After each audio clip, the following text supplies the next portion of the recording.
Bugun men sizlar bilan juda muhim mavzuni tahlil qilaman. 2029 yilgacha narxlar nima bo'ladi? So'm qadri qanday o'zgarishi mumkin?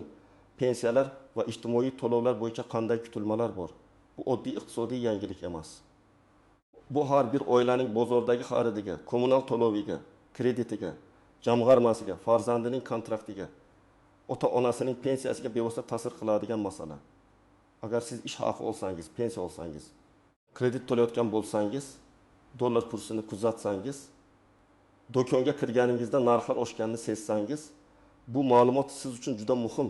Chunki 2029 yilgacha bo'lgan iqtisodiy reja va prognozlar bizga bir narsani ko'rsatadi. Yaqin yillarda daromadlar ham o'sadi, lekin xarajatlar ham tinch turmaydi. Shu sababli hozir to'g'ri tushunib olish, oldindan tayyorgarlik ko'rish kerak. Kanalga hoziroq obuna bo'ling, videoga like bosing. Chunki men bu kanalda murakkab iqtisodiy masalalarni oddiy xalq tushunadigan tilda aniq misollar bilan tushuntirib beraman. Endi asosiy savolga o'tamiz. 2029 yilgacha O'zbekistonda narxlar, so'm va pensiyalar bo'yicha nimalar kutilmoqda?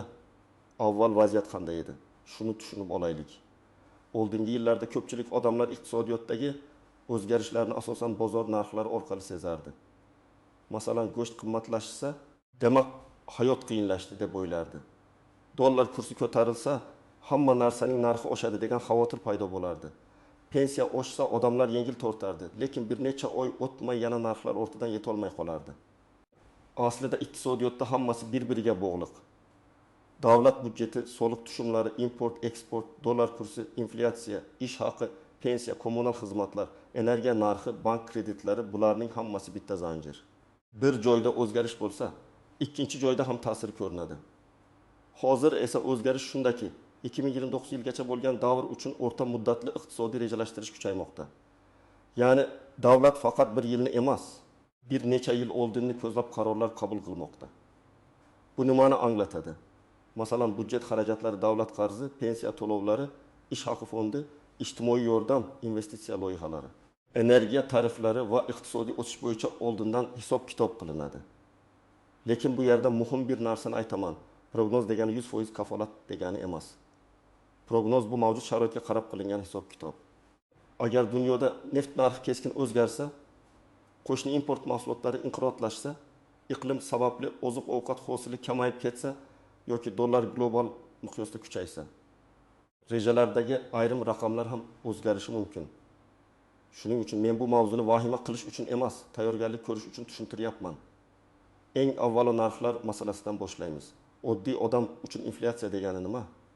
Inflyatsiya bu pulning xarid qobiliyati pasayishi. Ya'ni bugun 110 ming so'mga olgan narsangizni kelasi yilki 10 ming yoki 11 ming so'mga olishingiz mumkin.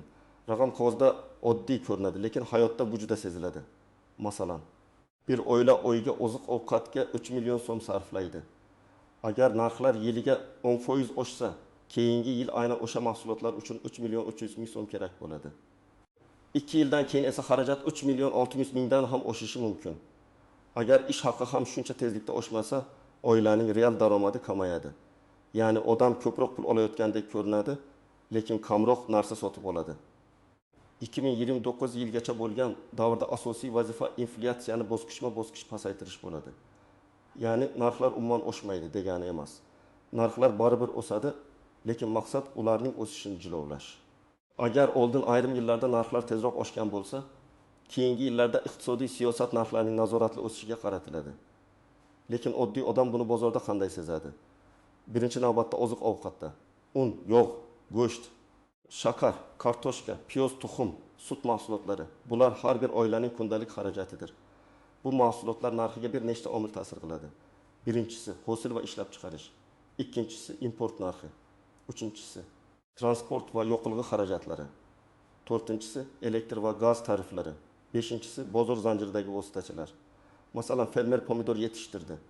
Pomidor daladan 4000 so'mdan chiqdi, lekin uni yig'ish, qadoqlash, mashinaga yuklash, bozorga olib borish, rastaga qo'yish, ijara haqi, soliq, yoqilg'i xarajati qo'shilganda narx 8000 yoki 10000 so'mga chiqishi mumkin. Agar zel yoqilg'isi qimmatlashsa, transport xarajati oshadi. Agar elektr qimmatlashsa, sovutgichda saqlash xarajati oshadi. Natijada iste'molchi narx oshganini ko'radi. Ikkinchi katta yo'nalish kommunal to'lovlar. elektr, gaz, issiq suv, sovuq suv, chiqindi isitish xizmatlari. Kelgusi yillarda tariflar masalasi juda muhim bo'ladi. Chunki energiya tizimini modernizatsiya qilish, tarmoqlarni ta'mirlash, yangi quvvatlar qurish katta mablag' talab qiladi. Agar tariflar uzoq vaqt sun'iy past ushlab turilsa, tizim zarar ko'radi. Lekin tariflar keskin oshsa, aholi qiynaladi.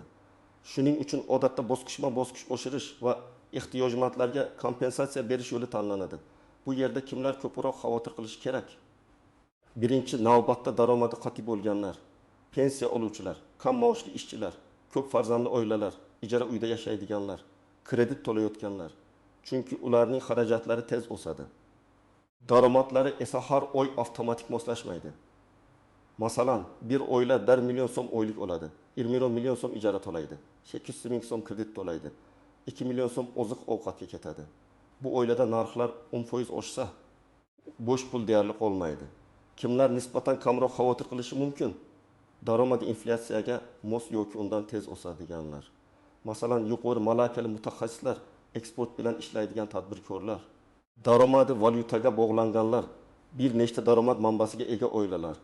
Lekin bu ham men xavfsizman degani emas. Chunki xarajatlarni boshqarmagan odam katta daromaddan qiynalishi mumkin. Endi eng ko'p beriladigan savol: so'm nima bo'ladi? Dollar ko'tariladimi? So'm qadrsizlanadimi? Men buni oddiy tilda tushuntiraman.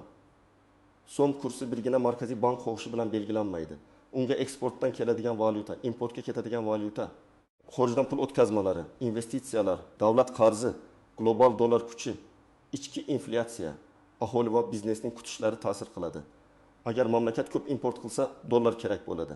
Masalan, avtomobil ehtiyot qismlari, texnika, dori uskunalar yo'qligi, ayrim oziq-ovqatlar chetdan kelsa, buning uchun valyuta sarflanadi. Valyutaga talab oshsa, kursga bosim bo'ladi. Agar eksport yaxshi bo'lsa, oltin, mis, gaz, to'qimachilik, meva-sabzavot, xizmatlar orqali valyuta ko'p kirsa, so'mga yordam bo'ladi. 2029 yilgacha asosiy maqsad so'mning keskin sakrashlarini oldini olish, valyuta bozorini barqaror saqlash, inflyatsiyani kamaytirish orqali milliy valyutaga ishonchni oshirish bo'ladi. Lekin bu so'm hech qachon pasaymaydi degani emas. Odatda rivojlanayotgan mamlakatlarda milliy valyuta yildan yilga asta-sekin qadrsizlanishi mumkin. Muhimi, bu jarayon keskin va boshqarib bo'lmaydigan bo'lmasligi. Misol keltiraman. Agar siz 1 million so'm jamg'argan bo'lsangiz va uni uyda naqd ushlab tursangiz, narxlar oshgani sari bu pulning real qiymati kamayadi. Agar inflyatsiya iliga 10% bo'lsa, bir yildan keyin sizning 1 million so'mingiz xarid qobiliyati bo'yicha taxminan 90 milliondek bo'lib qoladi. Shu sababli jamg'armani faqat yostiq ostida saqlash ko'p hollarda foydali emas. Lekin hamma pulni dollarga almashtirish ham doim to'g'ri qaror emas. Chunki sizning xarajatlaringiz so'mda bo'lsa, daromadingiz so'mda bo'lsa, dollar kursi qisqa muddatda tebranib turadi. Masalan, kimdir vahma bilan dollar sotib oladi. Keyin kurs bir muddat tinch turadi. Shu orada u so'mdagi depozit foizidan ham quruq qoladi. Demak, to'g'ri yo'l jamg'armani taqsimlash. Bir qismi so'mda, bir qismi valyutada, bir qismi foydali aktivda bo'lishi mumkin. Endi pensiyalar masalasiga o'tamiz. Bu mavzu ko'pchilik oilalar uchun juda og'riqli. Chunki har bir xonadonda pensioner bor yoki bo'ladi. Pensiya oshishi yaxshi yangilik, lekin savol shuki, pensiya narxlar oshishidan tezroq oshadimi yoki o'rta qoladimi? Davlat odatda pensiyalarni inflyatsiya, budjet imkoniyati va ijtimoiy siyosatga qarab oshirib boradi. 2029 yilgacha pensiya va nafaqalarni bosqichma-bosqich indeksatsiya qilish, ya'ni narxlar o'sishiga moslab ko'tarish davom etishi kutiladi. Lekin bu yerda ikki muhim nuqta bor. Birinchisi, minimal pensiya oluvchilar alohida e'tiborda bo'lishi kerak. Ikkinchisi, pensiya tizimining barqarorligi uchun ishlayotgan aholi soni. Rasmiy bandlik va pensiya jamg'armasiga tushumlar juda muhim. Oddiy misol. Agar bir pensioner oyiga 1 million 200 ming so'm olsa, u pulning katta qismi dori-darmon, oziq-ovqat va kommunal to'lovga ketadi.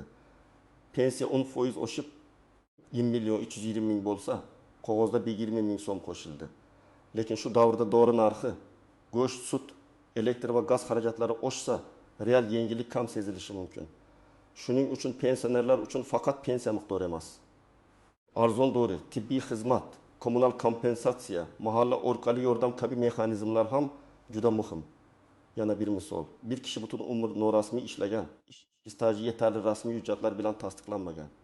Pensiya yoshiga kelganda u kutgandan kamroq pensiya olishi mumkin. Chunki pensiya hisoblashda rasmiy ish staji, ish haqi, sug'urta badallari muhim rol o'ynaydi.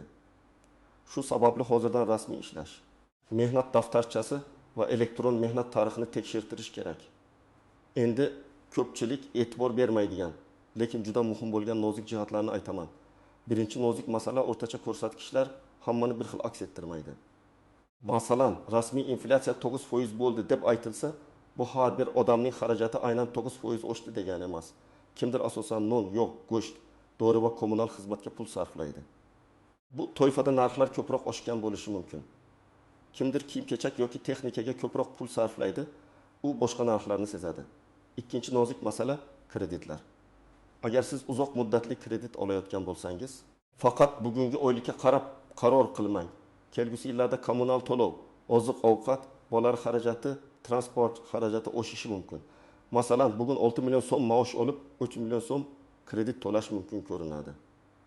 Lekin narxlar oshganda, oilada farzand bog'chaga yoki maktabga chiqqanda, davolanish xarajati paydo bo'lganda bu kredit og'ir yuk bo'lib qoladi.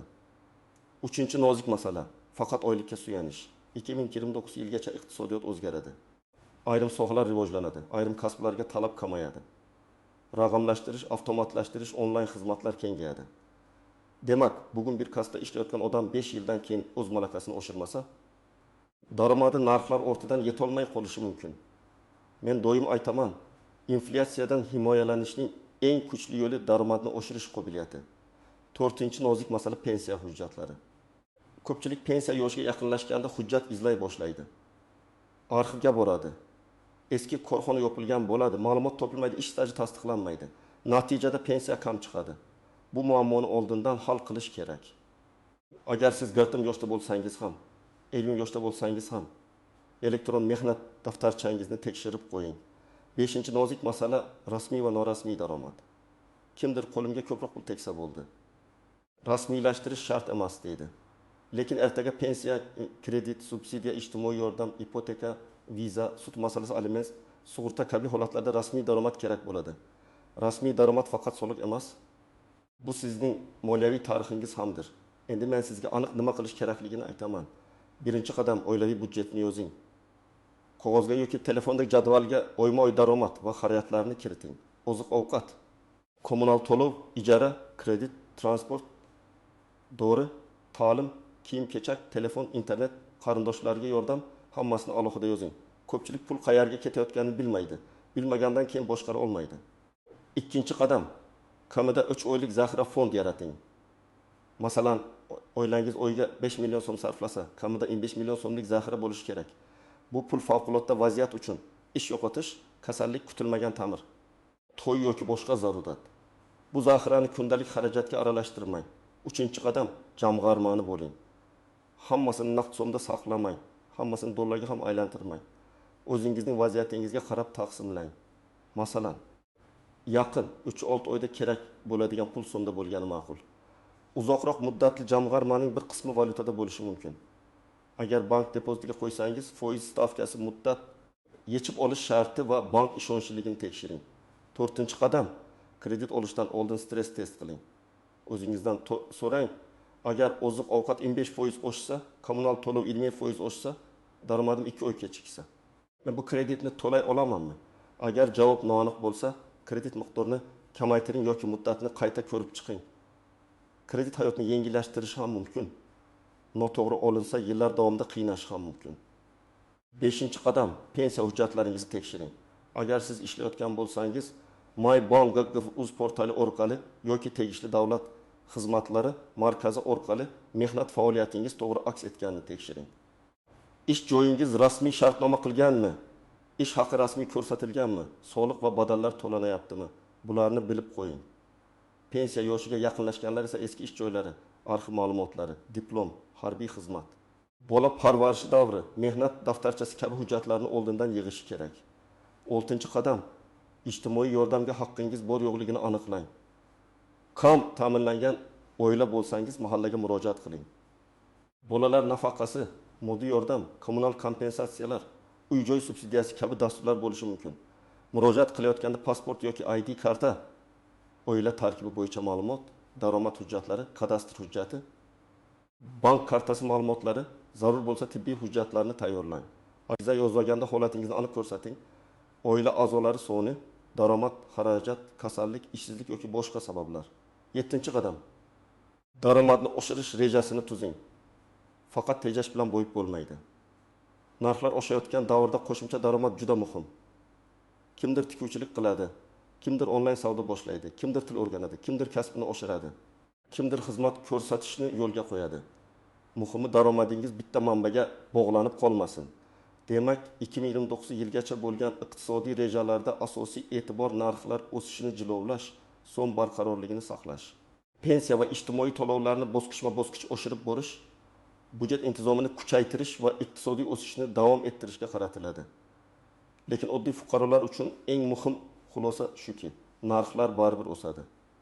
So'm kursi tebranishi mumkin, pensiyalar oshadi, ammo xarajatlar ham ortadi.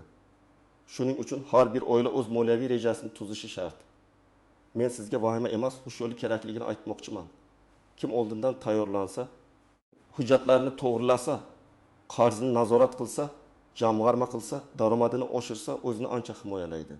Kim ko'ramiz bir gap bo'lar deb yursa, narxlar oshganda va xarajatlar ko'payganda qiynalib qolishi mumkin. Siz nima deb o'ylaysiz?